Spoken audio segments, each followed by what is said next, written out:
Hi all, எல்லோரும் எப்படி இருக்கீங்க? நல்லா இருக்கீங்களா? இன்றைக்கி நம்ம ஒரு ப்ரோட்டீன் பேக்டு பேன் கேக் எப்படி பண்ணலான்னு பார்க்கலாங்களா? இந்த மாவு நான் கடையில் தான் வாங்கியிருந்தேங்க. இந்த மாவில் வந்து 100% whole grain wheat flour and 100% whole grain oat flour இருக்குங்க. இதில் ப்ரோட்டீன் கான்சன்ட்ரேட்டும் ஆட் பண்ணியிருக்காங்க. இது ஜஸ்ட் வாட்டர் ஆட் பண்ணியே நம்ம தோசை கல்லில் ஊற்றி பேன் கேக்காக பண்ணலாங்க.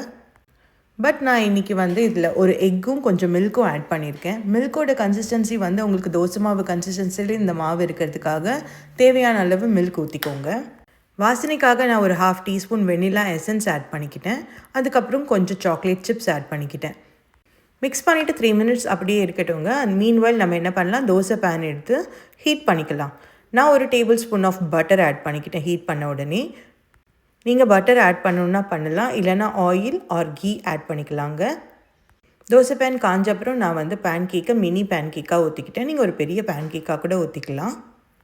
ஊற்றிட்டு 3 மினிட்ஸ்க்கு அப்புறம் ஃப்ளிப் பண்ணிக்கோங்க. ஃப்ளிப் பண்ணிவிட்டு 3 மினிட்ஸ் குக் ஆகிட்டதுக்கப்புறம் பேன் கேக் ரெடி ஆகிடுங்க. அதை எடுத்து ஒரு பிளேட்டில் ட்ரான்ஸ்ஃபர் பண்ணிக்கோங்க. நான் இங்கே மேப்பிள் சிரப் ஆட் பண்ணிக்கிட்டேன். உங்ககிட்ட மேப்பிள் சிரப் இருந்துச்சுன்னா ஆட் பண்ணுங்கள், இல்லைனா நீங்கள் ஹனி கூட ஆட் பண்ணிக்கலாம். டேஸ்ட் நல்லா தாங்க இருக்கும். இது பக்கத்தில் ஃப்ரூட்ஸ் வச்சு சர்வ் பண்ணிக்கலாம் மார்னிங் பிரேக்ஃபாஸ்ட்டாக. நெக்ஸ்ட் பேட்சும் ஊற்றி நான் குழந்தைங்களுக்கு காலைல பிரேக்ஃபாஸ்ட்டுக்கு சர்வ் பண்ணிட்டேங்க. நீங்களும் ட்ரை பண்ணி பார்த்துட்டு சொல்லுங்கள்.